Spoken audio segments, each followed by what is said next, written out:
Hello, everyone. Thank you for joining us for today's webinar, Why You Need a Data Science Platform.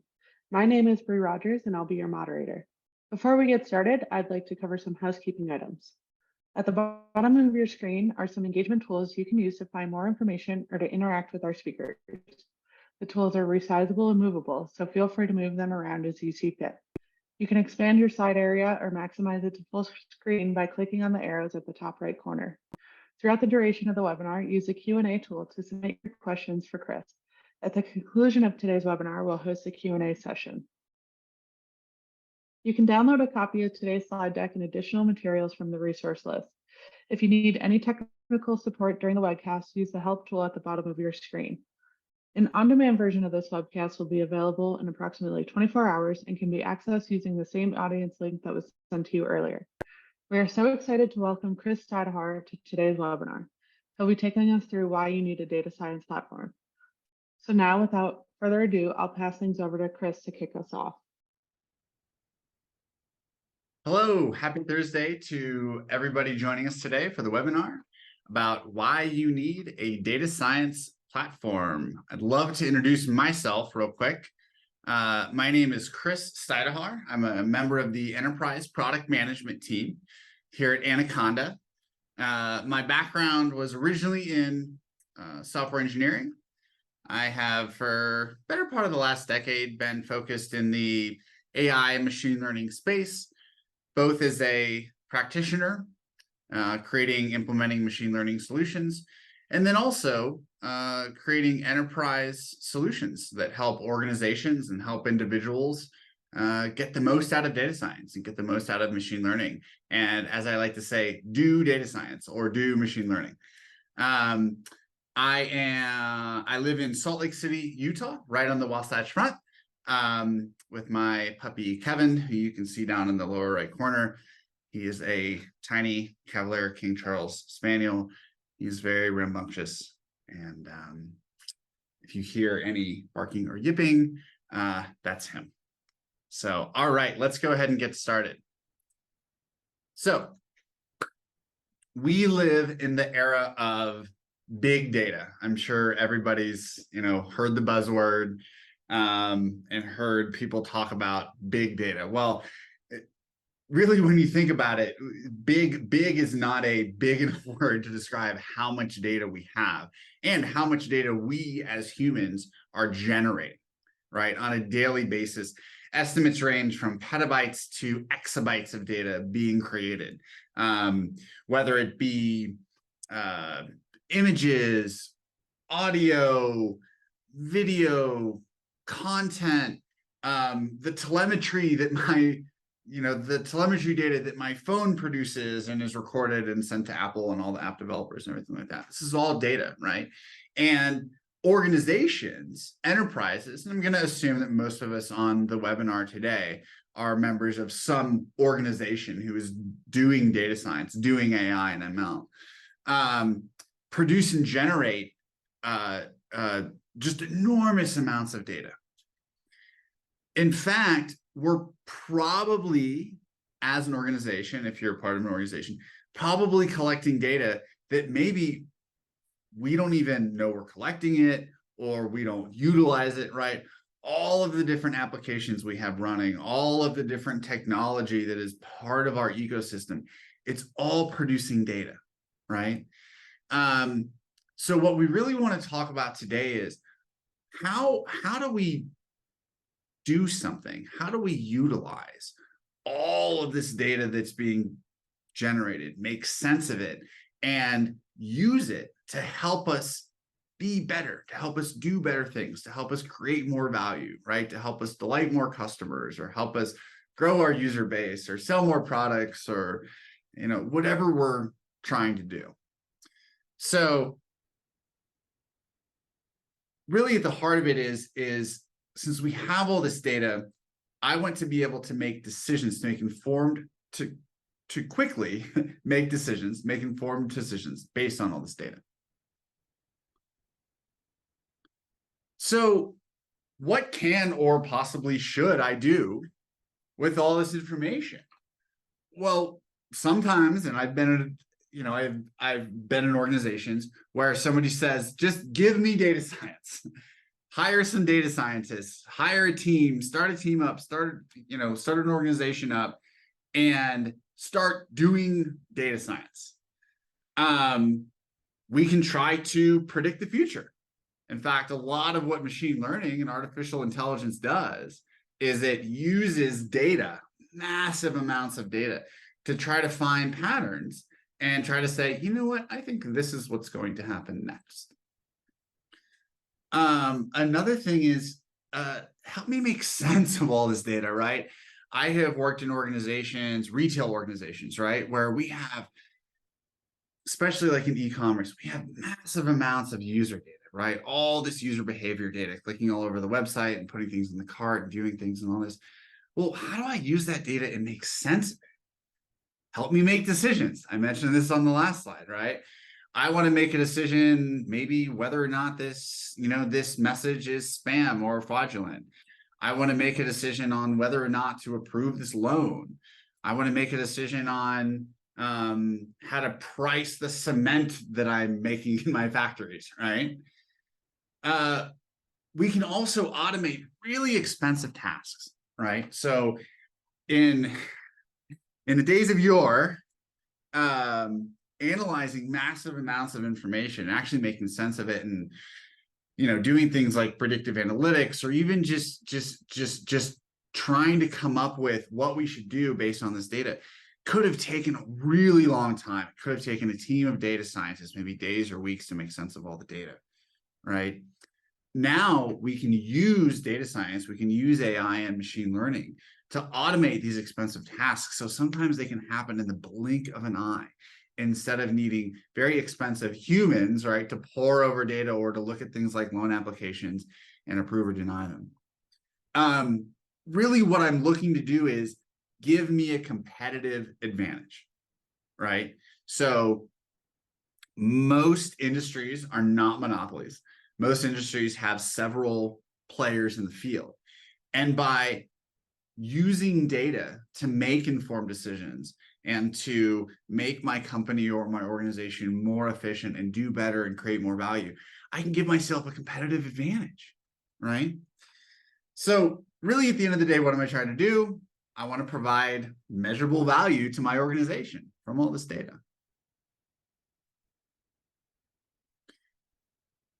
So how might I be doing data science today? Now, I have seen companies, organizations, individuals, people do data science and implement machine learning in all sorts of different ways. I could be on a mountain like this guy is, by myself on my laptop, crunching data and building machine learning models and testing them. I could be doing it at a public library on an insecure terminal, downloading data. I could be on my company network. I could do it in spreadsheets, right? Data science, what people, and what I didn't realize was that when I'm going through and maybe in a Google sheet or in a spreadsheet, crunching through data and pivot tables and things like that, I am analyzing data and I am doing data science, right? I could do it with Python. I love Python. It's not just because I work for Anaconda, but Python is a really amazing language and a really amazing ecosystem that allows me to make sense of and to manipulate like super massive data sets very, very quickly. I could be doing data science without data. I am absolutely guilty of this, right? I have used data from the wrong source, data from an archive. I didn't know, right? Because our ecosystem was so distributed and we didn't have a data science platform. I could also be duplicating my colleagues' work. This happens so often.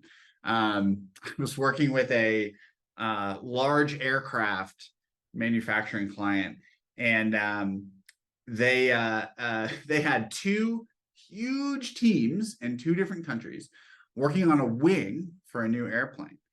And they were doing almost the exact same work at the same time, completely duplicating each other's efforts. I had no idea that they were doing it because they didn't have any sort of centralized way to know and to share information and to collaborate on what they were doing. They were just working in silos. So in my experience, and this is not an exhaustive list, and high performance data science teams can work in all sorts of different and crazy ways. I don't know, maybe we all work I don't know, doing circus tricks on trapezes, and that's how we're most efficient. So this is just based on my experience. So the number one thing that I've seen that really helps data science teams become very high performance is automating away complexity. So I know that me as a software engineer, and when I'm doing data science, right, when I'm writing Python, I want to be doing data science. I want to be writing code and testing code and manipulating the data. What I don't want to be doing is wrestling with infrastructure and trying to, I don't know, go into a Spark shell and I don't know, configure infrastructure and try to get jobs running and blah blah blah blah. It's being able to automate the complexity that doesn't directly correlate to the work that I'm doing is, in my experience, has been a hallmark of very effective data science teams. Collaboration is huge too. Now, I have absolutely seen smaller organizations that maybe have a single data scientist, right? So I'm just talking about where there's a team or maybe multiple folks working on data science, working on machine learning models. Being able to collaborate, at least in my experience, has been great. I can come up with some, decent ideas, but at the end of the day, I always really like to work on a team. I like to check my work. I like to bounce ideas off of people. So being able to collaborate as I do this is really important. Letting users work the way they want to work. So I don't know about any of you, but I have preferred editors that I like to code in, right? I love using Jupyter notebooks. I have friends who love using VS Code. I have friends who like using, I don't know, NetBeans, and maybe someone wants to use VI on a Unix terminal. But really letting people work the way that they want to work with the packages and tools that they want to work is a way that we can help data science teams be very effective. Allocating the right resources to the job. So I'm not only talking about people here, I'm also talking about computational resources, right? Storage and memory and CPUs and GPUs and TPUs, right? Let's say I'm working on a, hyper complex LLM, large language model, and I'm using neural networks and things that really GPUs are suited for, right?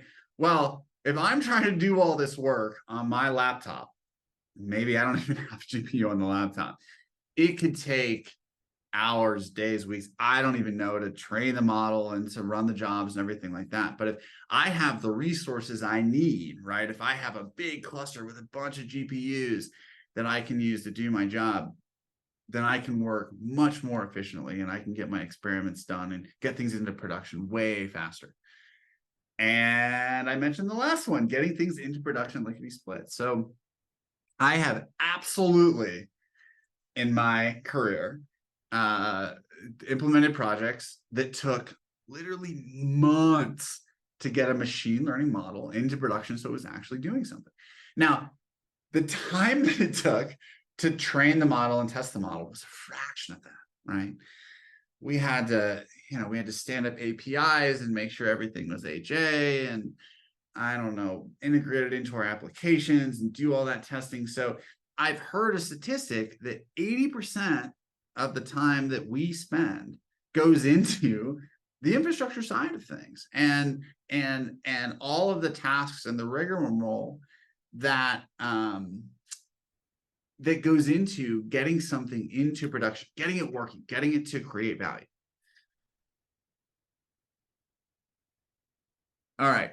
So real quick, I know that we're talking about data science platforms, but one of, I think, the most interesting and fun and intriguing flavor of data science today is certainly artificial intelligence.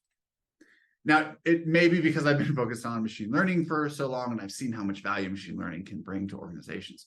So maybe that's just my bias, but AI and machine learning, all they are, they're just advanced applications of data science, right?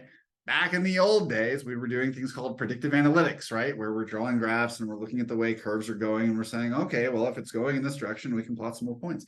Well, really, AI and ML are just more advanced applications of the data science we've been doing all along.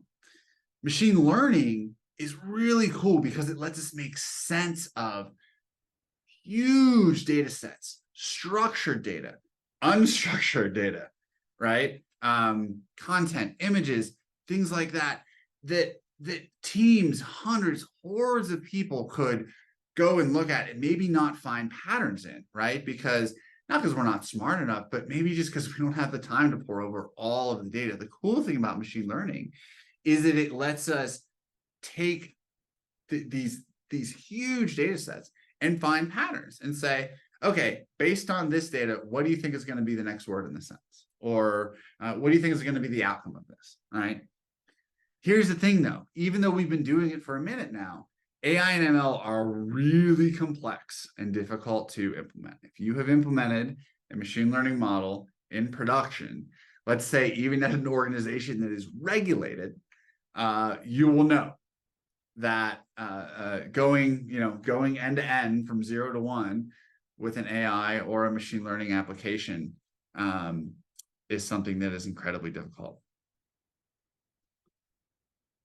So when we're talking about, and I'm going to talk about a model lifecycle here, right? This could be a data science model, but really we're thinking about machine learning just because to me, it's a very compelling use case these days, right?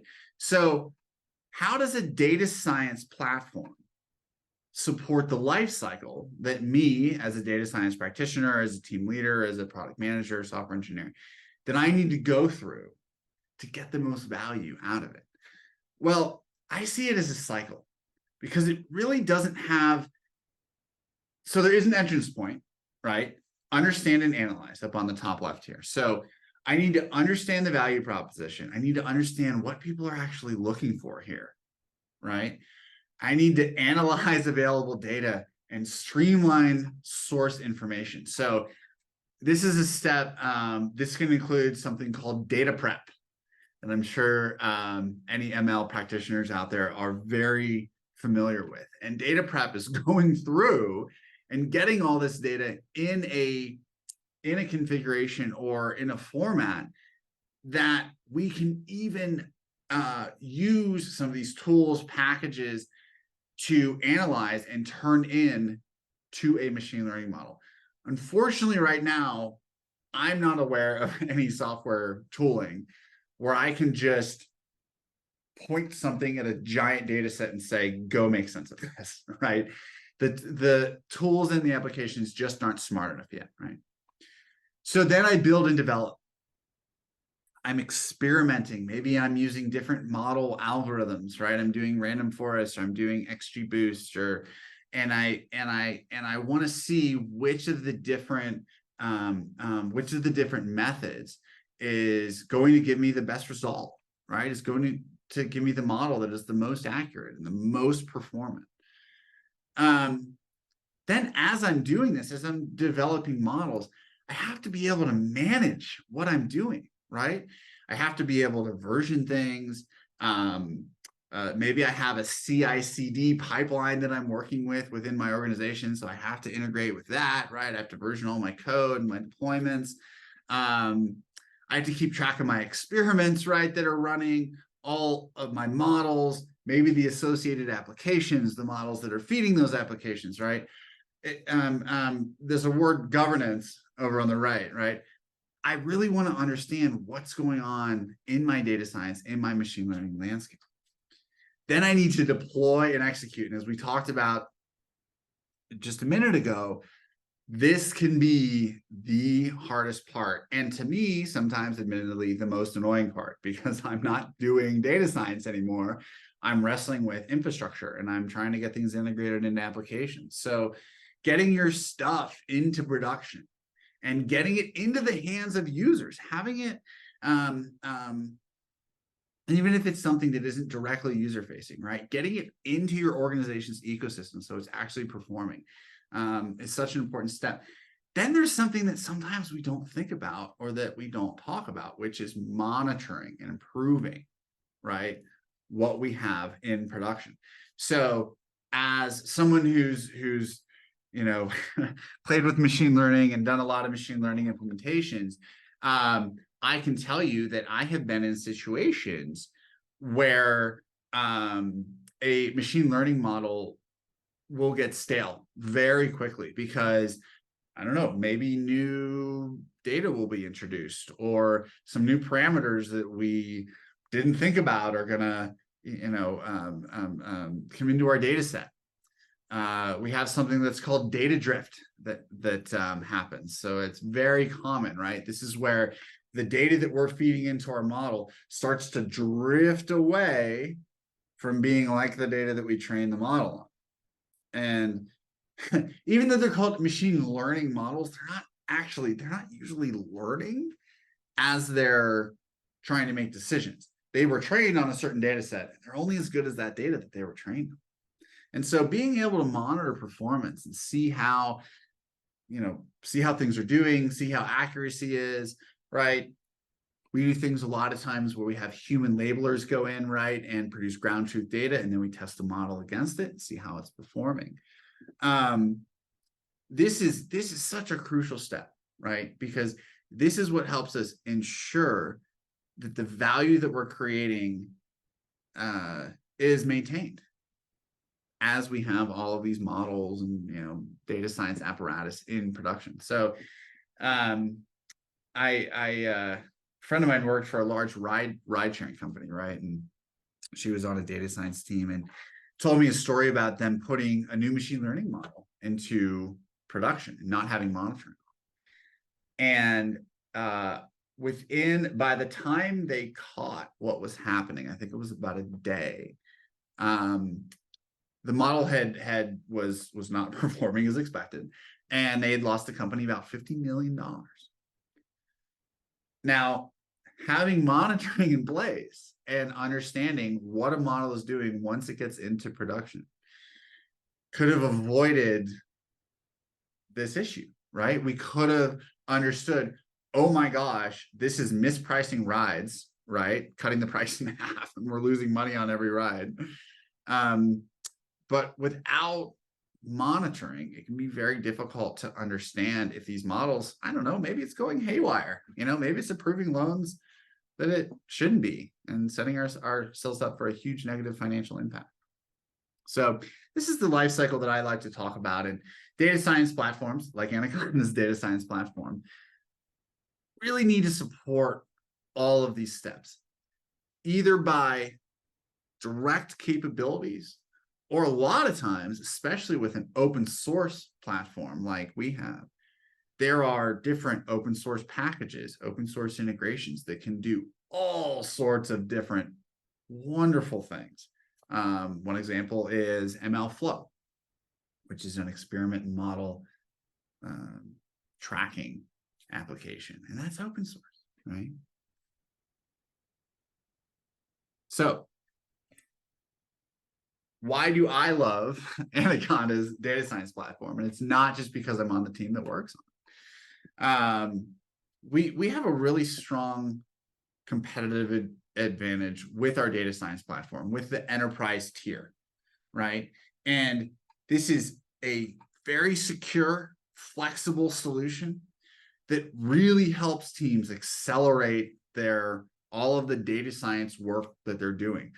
Maybe I'm building dashboards. Maybe I'm doing machine learning models. Maybe I'm doing LLMs, right?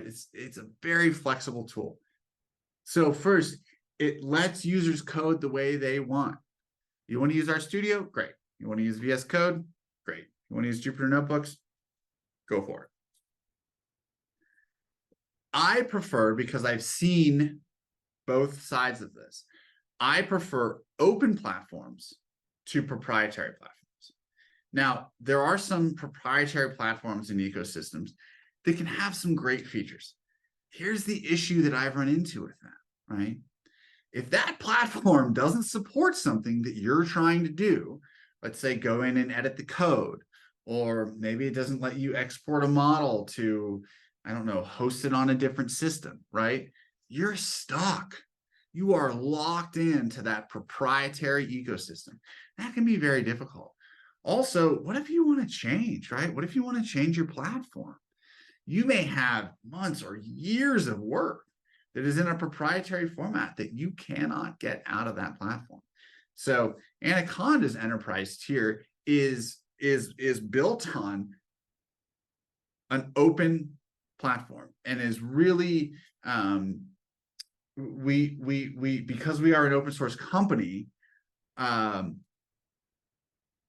we really like to let users work the way that they want to work and to integrate with whatever, whatever application systems that they want to work with. We provide simple tools that do not get in your way.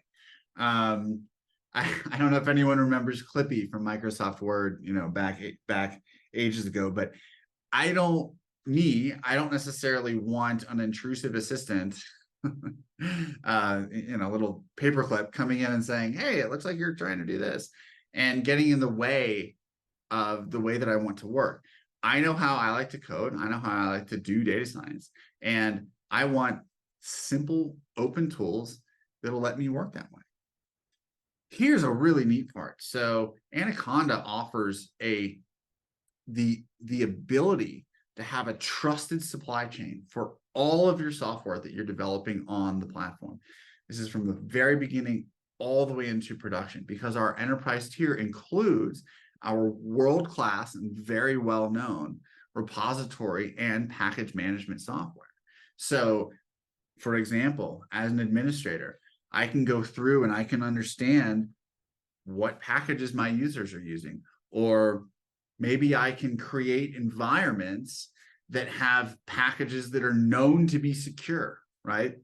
I can identify packages that have CVEs in them, and maybe if I don't want to use them, then then I use a newer version of the package, or I use a version of the package that doesn't have the CVEs, so that I can be assured and I can rest easy that the software being developed on this platform doesn't have unnecessary security vulnerabilities.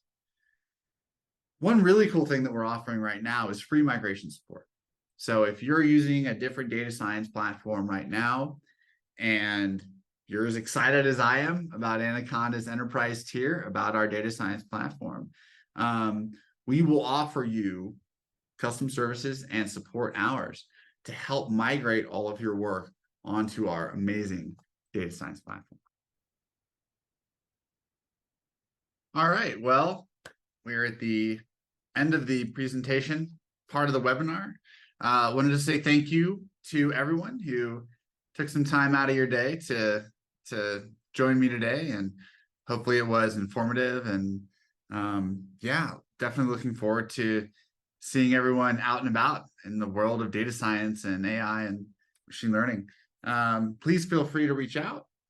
My email is up here on the screen, cstyduhar@anaconda.com. And yeah, again, thank you so much for taking time out of your day. Hope you enjoyed it.